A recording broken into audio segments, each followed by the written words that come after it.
पंचशीलों का पालन करो, पाप कर्मों से निस दिन डरो।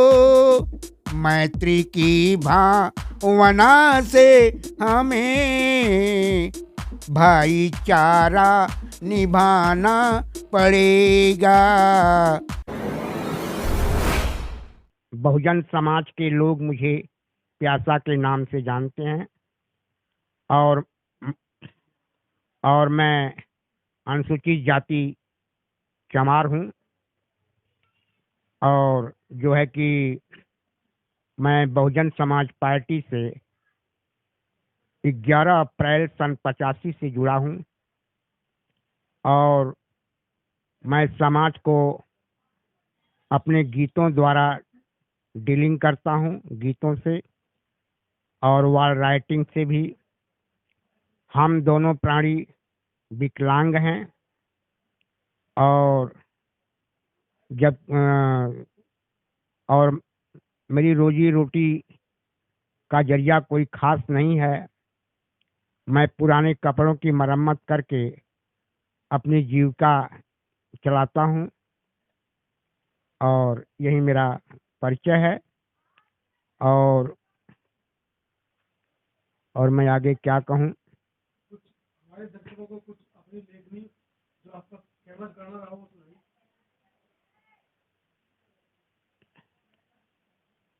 मैं डायरी देख के गाता हूँ सर। आप सभी लोगों को हमारा जय भीम। एक मिशन गीत मैं आपकी सेवा में प्रस्तुत कर रहा हूँ। जीना सम्मान से जो हमें, जीना सम्मान से जो हमें बुद्ध का धर्म लाना पड़ेगा। जीना सम्मान से जो हमें बुद्ध का धर्म लाना पड़ेगा। सपना बाबा ने देखा था जो उसको पूरा कराना पड़ेगा। जीना सम्मान से जो हमें बुद्ध का धर्म लाना पड़ेगा।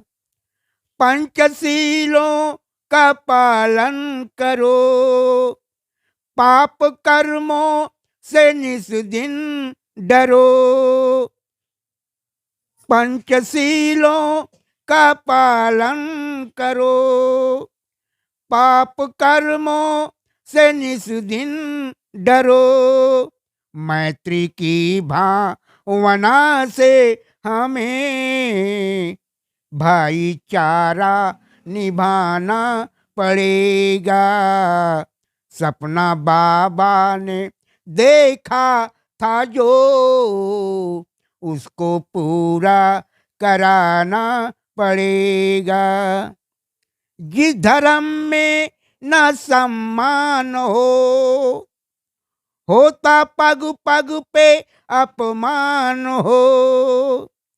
जिस धर्म में न सम्मान हो, होता पग पग पे अपमान हो।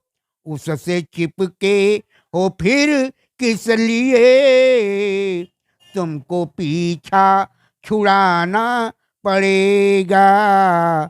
सपना बाबा ने देखा था जो उसको पूरा कराना पड़ेगा।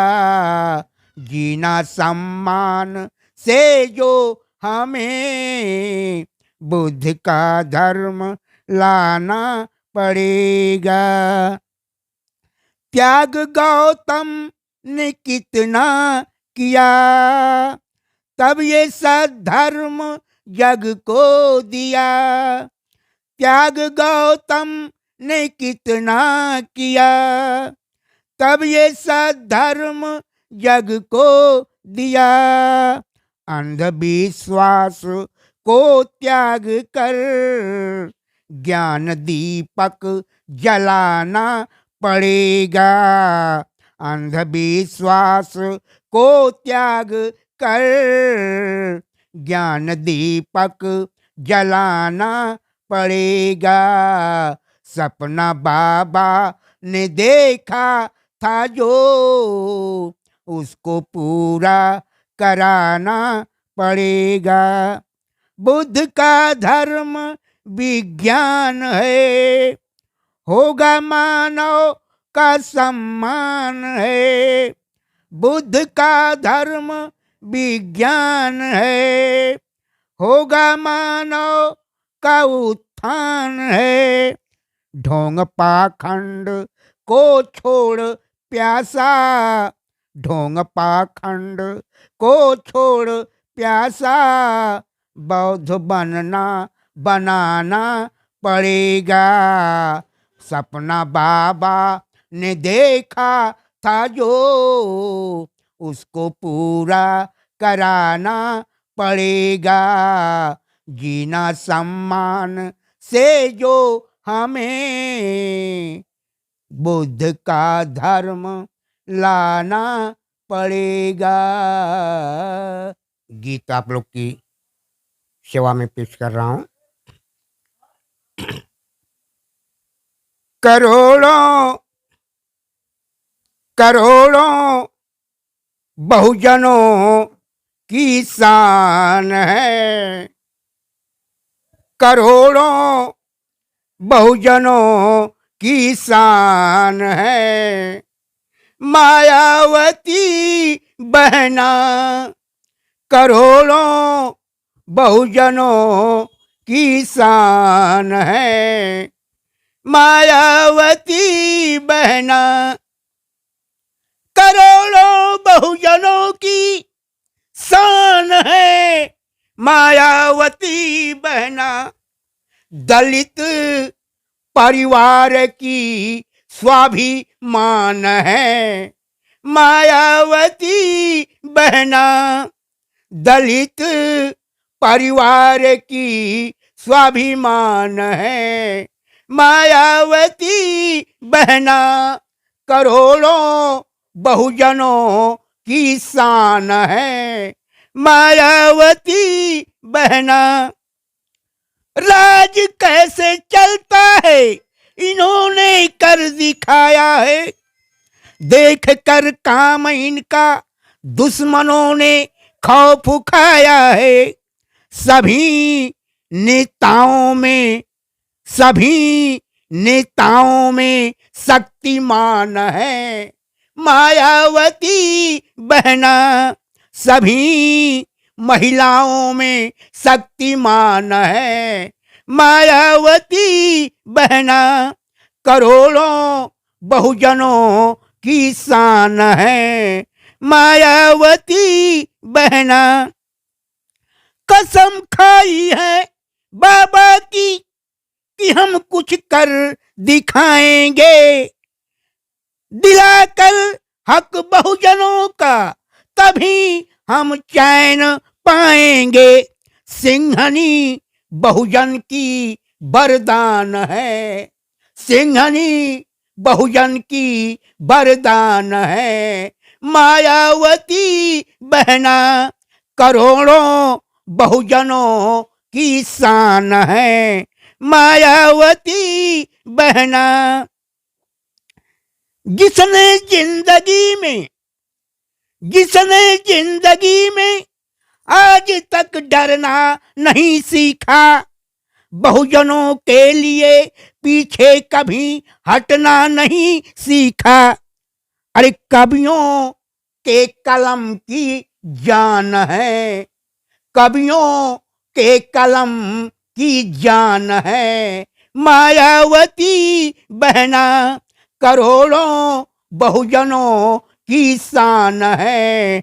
मायावती बहना करे गुणगान यंबरियो धरा बहना के गौरव का। करे गुणगान यंबर और धरा बहना के गौरव का। स्वर्ण अक्षर में लिखा जाएगा इतिहास गौरव का। तो शहीदों ने कहा, शहीदों ने कहा तूफान है मायावती बहना, शहीदों ने कहा तूफान है मायावती बहना, करोड़ों बहुजनों की शान है मायावती बहना। समाजू शर्म है आती जो दल बदलते हैं, समाजू शर्म है आती जो दल बदलते हैं, यहाँ कुछ और कहते हैं वहाँ कुछ और कहते हैं। अरे प्यासा उनके लिए कृपाण है, प्यासा उनके लिए कृपाण है मायावती बहना, करोड़ों बहुजनों की शान है मायावती बहना, दलित परिवार की स्वाभिमान है मायावती बहना। माइक ले लीजिए, माइक तो दो। तो आप हमें बारे में बताइएगा, कहाँ से राजनीति शुरू की, मान्यवर साहब से कैसे मिले और बहन जी से कैसे मिले, और ये गायकी का प्रोग्राम कैसे शुरू किया?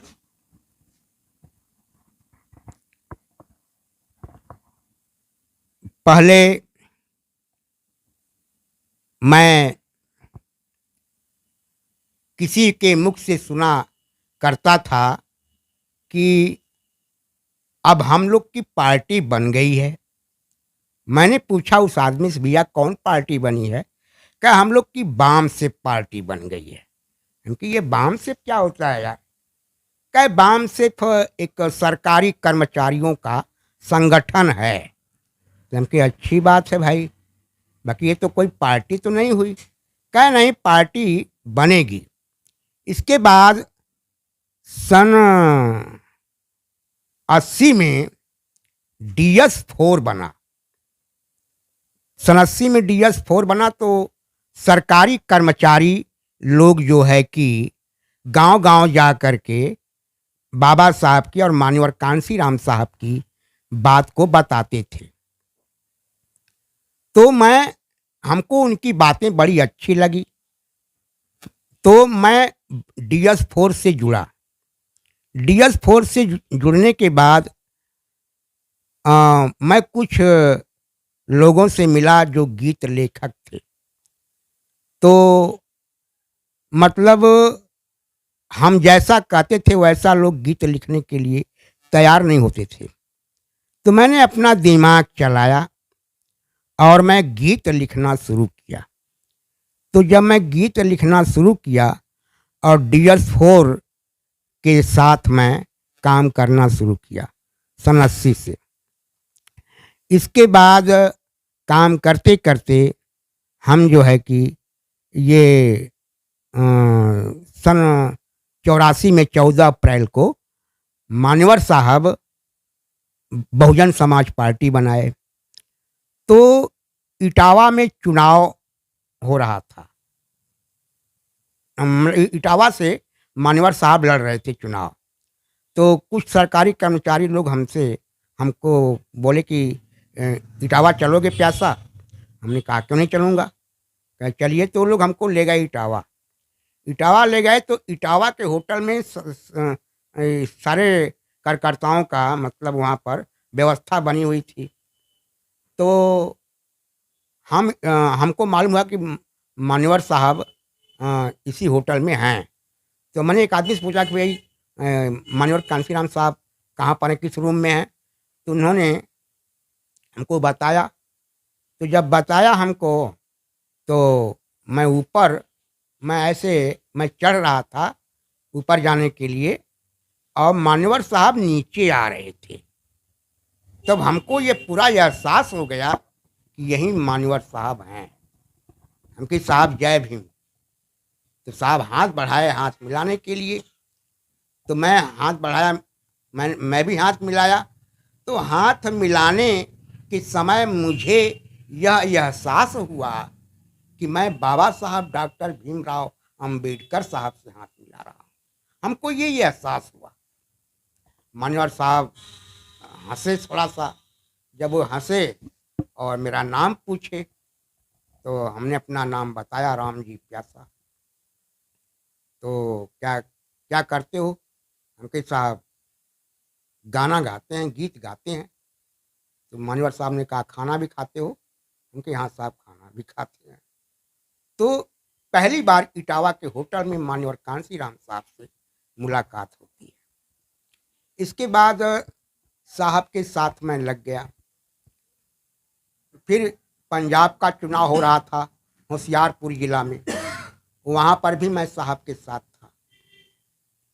इसके बाद बिहार में चुनाव हुआ, वहाँ पर भी मैं गया, वहाँ भी मान्यवर साहब के साथ था मैं। तो मैं मान्यवर साहब के साथ बहुत दिनों तक रहा हूँ। और जो है कि मान्यवर साहब मेरे कंधों पर हाथ रखकर 1 किलोमीटर पैदल चले हैं। साहब को पटना हवाई अड्डा से हेलीकॉप्टर से कहीं जाना था, तो एक आदमी जो है कि पार्टी की गाड़ी चला रहा था, उससे बोले कि भाई ले चलो हमको पटना छोड़ो हवाई अड्डे पर। तो मैं भी जीप में बैठ गया, मान्यवर साहब भी, और ड्राइवर गाड़ी लेके चल दिया। तो कुछ दूर जाने के बाद जीप को उन्होंने रोका, कहा रुको पहले। तो जीप से साहब उतरे, बोले प्यासा तुम भी उतर। तो हम भी उतर गए। तो हम लगे सोचने के साथ पेशाब वसाब करेंगे। तो वो ड्राइवर से बोले कि तुम गाड़ी लेकर जाओ कार्यालय पर। फिर हमसे बोले कि पैसा हम यहाँ से चल पैदल चलेंगे। उनके साहब पैदल चलेंगे? कहा हाँ पैदल चलेंगे। तो साहब मेरे कंधे पर हाथ रखे ऐसे ही बातचीत करते हुए हवाई अड्डे तक वो पैदल गए मेरे साथ। तो मैं इतने दिनों तक मान्यवर साहब के साथ मैं जो है कि काम करता रहा। और जहाँ जहाँ भी चुनाव होता था, जहाँ जहाँ सभाएं होती थी, मैं अपने गीतों के माध्यम से समाज को डीलिंग करता था। और मैं जो है कि साहब जो है कि नागपुर से कुछ पेंटरों को भेजे थे हाथी बनाने के लिए, सिखाने के लिए। तो उन सीखने वालों में मैं भी था। और मैं किसी को 1 हफ्ता लग गया हाथी बनाना सीखने में, किसी को 2 दिन लग गया, किसी को 4 दिन, हमको मात्र 1 घंटा लगा था सीखने में। एक सुंदर हाथी मैं बना लेता हूँ। तो मैं वॉल राइटिंग भी और गीत के माध्यम से भी अपने समाज को मैं बताता रहा और आज भी बताने की कोशिश करता हूँ। और लेकिन हमारी ये जो हम जिस परिस्थिति में हैं, इस परिस्थितियों में कोई विधायक हो या मंत्री हो या जिलाध्यक्ष हो, किसी ने गंभीरता से हमें नहीं लिया। हाँ जी, किसी ने मुझे गंभीरता से नहीं लिया। और मैं पार्टी में काम करता रहा और अपनी पत्नी के बारे में भी बताता रहा। सब्सक्राइब करें आपके अपने चैनल समता आवाज़ टीवी को, बेल आइकन दबाना ना भूलें सबसे पहले हमारी वीडियो देखने के लिए।